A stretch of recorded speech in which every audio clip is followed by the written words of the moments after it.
స్వామి గారు అధ్యక్ష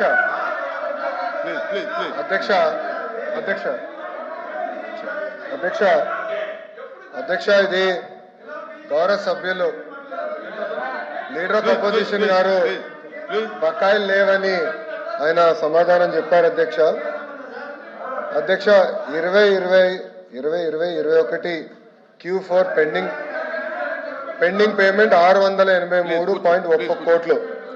23-24 Q2, Q3, Q4 pending payment 1753.980 కోట్లు.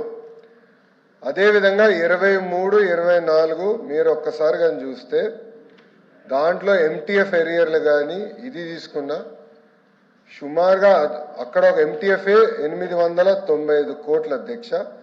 అధ్యక్ష వీళ్ళు ఏం చెప్తున్నారంటే గతంలో ఉన్నాయన్నీ క్లియర్ చేసామంటున్నారు. ప్రభుత్వం మారే సమయానికి 645 కోట్లు పెండింగ్ ఉంటే అది క్లియర్ చేయలేదు అధ్యక్ష. ప్రభుత్వం పూర్తి చేయనండి పూర్తి చేయనండి సార్ పూర్తి చేయనండి. ఎందుకు కంగారు పెడుతున్నారు? సబ్జెక్ట్ మారుతున్నాను. It is matter of record. కావాలంటే నేను హౌస్ లో టేబుల్ చేస్తాను. నేను రికార్డు చెప్తున్నా సార్, ఇక్కడ రికార్డు చెప్తున్నా. నేను వాస్తవాలు మారుతున్నా. వాళ్ళు పుట్టే పార్ట్ ఆఫ్ ద హౌస్. నాకు అలాంటి ఇష్యూ ఏం లేదు. నాకు రైట్ ఉంది మాట్లాడడానికి. విద్యాశాఖ మార్చలుగా నేను మారుతున్నా. Right to talk. 4064.59 కోట్ల రూపాయలు మీరు బకాయిలు పెట్టి పోయారు. It is matter of record. నేను హౌస్ లో టేబుల్ చేస్తా. Are you ready? వాళ్ళు table it in the house. Table చేస్తాను నేను హౌస్ లో. నేను టేబుల్ చేస్తా హౌస్ లో. అధ్యక్ష this is matter of record. మంత్రి గారు మొత్తం ఇస్తారు డీటెయిల్స్. మ్యాటర్ ఆఫ్ రికార్డ్ పెడతాం అధ్యక్ష. 4064.59 కోట్లు బకాయిలు పెట్టండి. ప్రతి కోట్లు పేమెంట్ చేస్తారని మీరు చెప్తారు record. Will put it in the house. అధ్యక్ష మంత్రి గారు ఇంటర్వ్యూ విద్యాశాఖ మంత్రి గారు మళ్ళీ వెల్ఫేర్ మినిస్టర్ గారు ఏం చెప్పారో దాన్నే ఆయన రీట్రేట్ చేస్తారు. ఇది వాస్తవం కాదు, సత్యదూరం మాటలు ఇవి. ఇది కాదని చెప్పేసి రికార్డు అది కాదు అని చెప్పని మేము గత ప్రభుత్వంలో మంత్రిగా చేస్తూ ఈ సాక్షి మీ ఈనాడు లెక్కలు కాదు. ఇది మీ ఈనాడు లెక్కలు కాదు, మీ ఎన్టీఆర్ భవన్ లెక్కలు కాదు, ఎన్టీఆర్ భవన్ లెక్కలు కాదు. అధ్యక్ష వాస్తవం చెప్తున్నాం. ఈ రాష్ట్రంలో విద్యా వ్యవస్థను బస్సు పట్టించి వ్యవస్థ వాళ్ళు ప్రాపకం కోసం, వాళ్ళు పొగడ కోసం ఇందాక వచ్చి నాడు నేడు ఎందుకని మాట్లాడారు సార్ అధ్యక్ష? నాడు నేడులో ఫినిషింగ్ అవుతున్న స్కూల్ని చేయాలనే బాధ్యత అధ్యక్ష. ఆ బాధ్యత చేయవలసిన బాధ్యత అధ్యక్ష. అది చేయకట్ట విద్యార్థులకు వచ్చి ఫీజు రింబర్స్మెంట్ ఈ రాష్ట్రంలో వచ్చి ఉంటుంది.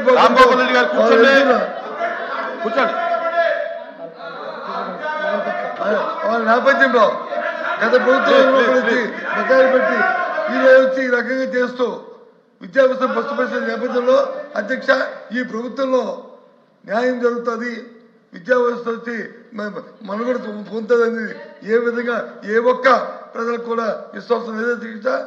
వాళ్ళు ఏ అబద్ధాలు చెప్పుకుంటారో ఏమి చెప్పుకోమని అధ్యక్ష.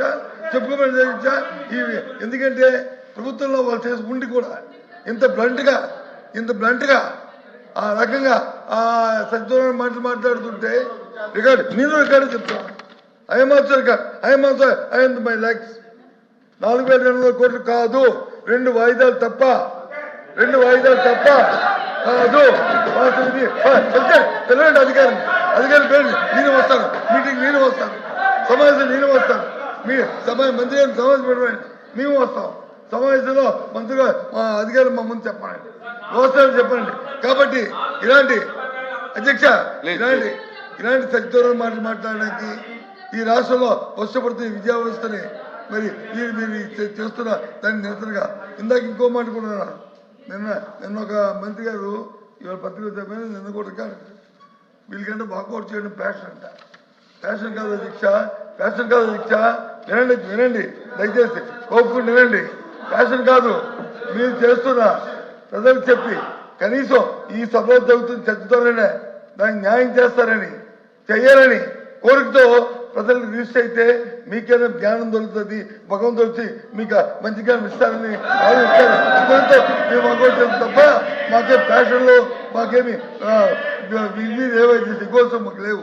అయినప్పటికీ కూడా వీళ్ళు చేస్తున్న విద్యా విధానం ఇవాళ ఏం చేస్తారని చెప్తే వారు ఏం చెప్తారు, ప్రైవేట్ జీవితంలో వస్తే పోటీ పడతారు. ప్రైవేట్ ఇస్తే పోటీ పడడానికి ఈ 2 సంవత్సరాల కాలంలో గ్రామీణ ప్రాంతాల్లో ఎక్కడెక్కడ ఎన్ని జూనియర్ కాలేజీలు ప్రైవేట్ జూనియర్ కాలేజీలు వచ్చాయో నాకు చూడమని అధ్యక్ష. ఎందుకు ప్రభుత్వ జూనియర్ కాలేజీని మీరు పెట్టట్లేదు? ఉన్న కాలేజీని ఎందుకు తీస్తారు? ఇస్తున్న అప్గ్రేడేషన్ ఎందుకు ఆపారు? కానీ ప్రైవేట్ కాలేజీ కోసం కాదా, ప్రైవేట్ విద్యా సంస్థల కోసం కాదా? సమాజం పెట్టి మమ్మల్ని పిలండి, సమాజం పెట్టి మమ్మల్ని పిలండి, మేము చెప్తాం. అక్కడ ప్రైవేట్ ప్రభుత్వంలో ఉన్న జూనియర్ క్లాస్ ఒక్క జూనియర్ క్లాస్ పెట్టలేదు సరికదా, అప్గ్రేడ్ చేసి ఎంత ముందు ఇచ్చిన ఇంటర్మీడియట్ జూనియర్ ఆపడం వల్ల ఇవాళ గ్రామీణ ప్రాంతాల్లో ప్రైవేట్ జూనియర్ కాలేజీలు పెట్టుకొని ప్రైవేట్ విద్యాసంస్థ వ్యాపారం చేస్తున్నారు రికార్డు. కాబట్టి వీటికన్నిటి దృష్టిగా మీరు వాకౌట్ చేస్తారు.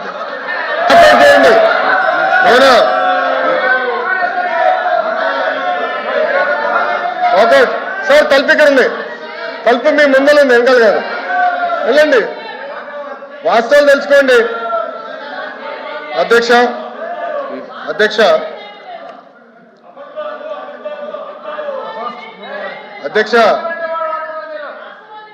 నిజం అనేది కొంచెం చేదుగా ఉంటుంది అధ్యక్ష, అబద్ధం తీయగా ఉంటుంది అధ్యక్ష. అబద్ధాలు చెప్పి వాళ్ళు బయటకు పోతున్నారు అధ్యక్ష. నేనేం చెప్పాను, it is going to be matter of record. 4,000 కోట్లు పెండింగ్ ఉందని గౌరవ మంత్రి గారు స్వామి గారు, నేను విద్యాశాఖ మార్చలుగా సోషల్ వెల్ఫేర్ మంత్రిగా మేము చెప్పాము. It is no matter of record. ఆ వివరాలన్నీ కూడా మేము హౌస్కి ఇస్తాం, దానిపైన డిస్కస్ చేయమని. నంబర్ 1. నంబర్ 2, గౌరవ మంత్రి గారు ఏమన్నారు, ఇంటర్మీడియట్ మేము ఫోకస్ చేయటం. 70,000 మంది విద్యార్థులు ప్రభుత్వ జూనియర్ కాలేజీలో పెరిగారు అధ్యక్ష. అది ప్రభుత్వానికి ఉన్న చిత్తశుద్ధి. బొత్స గారు మాట్లాడుతున్నారే, వాళ్ళ అధికారులు ఉన్న 5 సంవత్సరాలు కనీసం పుస్తకాలు ఇవ్వలేదు అధ్యక్ష. ఇంటర్ పిల్లలకి పుస్తకాలు ఇవ్వలేదు, బ్యాగ్స్ ఇవ్వలేదు, మధ్యాహ్న భోజన పథకం వాళ్ళు రద్దు చేసిపోయారు అధ్యక్ష. వాళ్ళు మమ్మల్ని అడిగే నైతిక హక్కు లేదు అధ్యక్ష. మధ్యాహ్న భోజన పథకం మేము అమలు చేస్తున్నాం, ఇంటర్ పిల్లలకి పుస్తకాలు మేము ఇస్తున్నాం. ఇంటర్ పిల్లలకి ఇప్పుడు సెపరేట్ గా ట్రైనింగ్ ప్రోగ్రామ్ పెట్టి 100 డే యాక్షన్ ప్లాన్ పెట్టి 10th క్లాస్ పిల్లలకి, ఇంటర్ క్లాస్ పిల్లలు పెట్టి ప్రైవేట్ రంగంతో ధీటుగా మేము పోటీ పడాలి లక్ష్యంతో మేము ఉన్నాం అధ్యక్ష. అది మా లక్ష్యం అధ్యక్ష. వాస్తవాలు వినకుండా వాకౌట్ చేస్తాను. అదే నేను వాళ్ళకి ఫ్యాషన్ అధ్యక్ష, ఫ్యాషన్ అందమో ఫ్యాషన్ అందమో నాకు తెలియదు అధ్యక్ష. ప్రతి దానిపైన వాకౌట్ చేస్తారు. మీరు గమనించండి దయచేసి. ప్రతి దానిపైన ఈ తలుపు నుంచి వెళ్తారు, హాయిగా టీ తాగుతారు, మళ్ళీ అదే తలుపు నుంచి ఇటు వచ్చి ఇక్కడ కూర్చుంటారు. అరే నిజంగా చిత్తశుద్ధి ఉంటే సమాధానం చెప్పుండొచ్చు. మాకు చిత్తశుద్ధి ఉంది కనుకనే ఈరోజు మేము నుంచుని మేము సమాధానం ఇవ్వగలుగుతున్నాం. సమస్యలు ఉన్నాయి లేదా నేను అన్నట్లా, కానీ వినేదానికి సిద్ధంగా ఉన్నాం, పరిష్కరించడానికి సిద్ధంగా ఉన్నాం. గతంలాగా నోరు మూసేదానికి కాదు మేము ఇక్కడ ఉంది, మేము చర్చించేదానికి ఉన్నాం అధ్యక్ష. పరదాలు కట్టుకుని మేము తిరగట్లేదే. ఈ రోజు మేము అసెంబ్లీకి వస్తున్నారు, గౌరవ ముఖ్యమంత్రి గారు వస్తుంటే ప్రజలు నవ్వుతా చేయి ఊపుతున్నారు. గత ముఖ్యమంత్రి గారు పరదాలు కట్టుకుని పోలీసులు పెట్టి 3,000 మంది పోలీసులు పెట్టేవారు ఈ రోడ్ల పైన. ఒక యుద్ధ వాతావరణం వచ్చినంత ఫీలింగ్ ఉండేది. ఇప్పుడు ప్రశాంతంగా హాయిగా తిరగెళ్తున్నాం. ఇది మా ప్రభుత్వానికి ఉన్న చిత్తశుద్ధి అధ్యక్ష. మీరు దయచేసి ఎల్ఓపి గారిని రమ్మని చెప్పాలి అధ్యక్ష. ఇష్యూ మేము డిస్కస్ చేయాలి అధ్యక్ష. ఆయన ఆరోపణలు చేసి బయటకు వెళ్తాం కాదు, it is matter of record. మా దగ్గర ప్రూఫ్ ఉంది.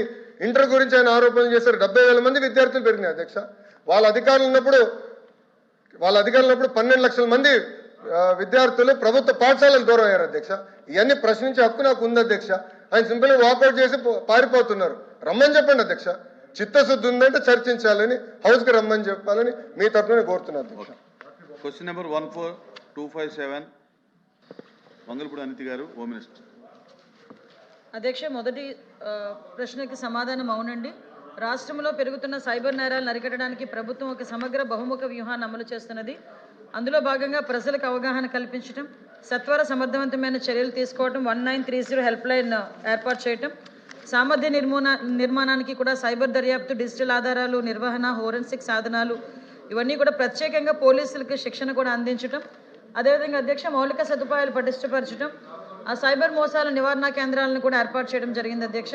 అదేవిధంగా బి ప్రశ్నకి అవునండి, గత 2 సంవత్సరాలుగా ప్రభుత్వం డిజిటల్ అరెస్టులు సహా సైబర్ నేరాలకు నివారించడానికి విస్తృతమైన అవగాహన కార్యక్రమాలు చేపట్టింది. జిల్లా పోలీస్ సమన్వయంతో ఆంధ్రప్రదేశ్లో సిఐడి కింది కార్యక్రమాలు నిర్వహిస్తుంది అధ్యక్ష. ఎక్కువగా ఈ డిజిటల్ అరెస్ట్లలో టార్గెటెడ్గా సీనియర్ సిటిజన్స్ని, రిటైర్డ్ ఎంప్లాయీస్ని, వీళ్ళందరినీ కూడా ఎక్కువగా టార్గెట్ చేస్తున్నారు, విద్యార్థుల్ని కూడా. ఆ డిజిటల్ అరెస్ట్ మోసాలకు ప్రత్యేకంగా దృష్టి సారించి ఎన్జిఓలు, జిల్లా పోలీసులు, బ్యాంకుల సమన్వయంతో మేము అవగాహన కార్యక్రమాలు నిర్వహించడం జరుగుతోంది. అదేవిధంగా 2025ని కూడా అక్టోబర్ 25లో అక్టోబర్ నెలను సైబర్ భద్రత అవగాహన నెలగా పాటించడం, అనేకమైన అవగాహన కార్యక్రమాలు నిర్వహించడం జరుగుతుంది అధ్యక్ష. మూడో ప్రశ్నకి అవునండి, అవగాహన కార్యక్రమాలు మరియు నివారణ చర్యలు సిఐడి ప్రాంతీయ కార్యాలయాలతో అన్ని 26 జిల్లాల్లో మొత్తం 1596 అవగాహన కార్యక్రమాలు కూడా నిర్వహించడం అయింది. సైబర్ భద్రత అవగాహన అక్టోబర్లో 2025లో పాటించడం జరిగింది. అదే కాకుండా అధ్యక్ష, ప్రత్యేకంగా సైబర్ మోసాలను అరికట్టడానికి గవర్నమెంట్ కూడా చిత్తశుద్ధితో ఉండి ప్రతి జిల్లా హెడ్ క్వార్టర్లోని కూడా ఒక సైబర్ క్రైమ్ పోలీస్ స్టేషన్ ఏర్పాటు చేయడానికి కూడా నిర్ణయించడం జరిగింది అధ్యక్ష. అది అతి త్వరలోనే ఏర్పాటు చేస్తాం.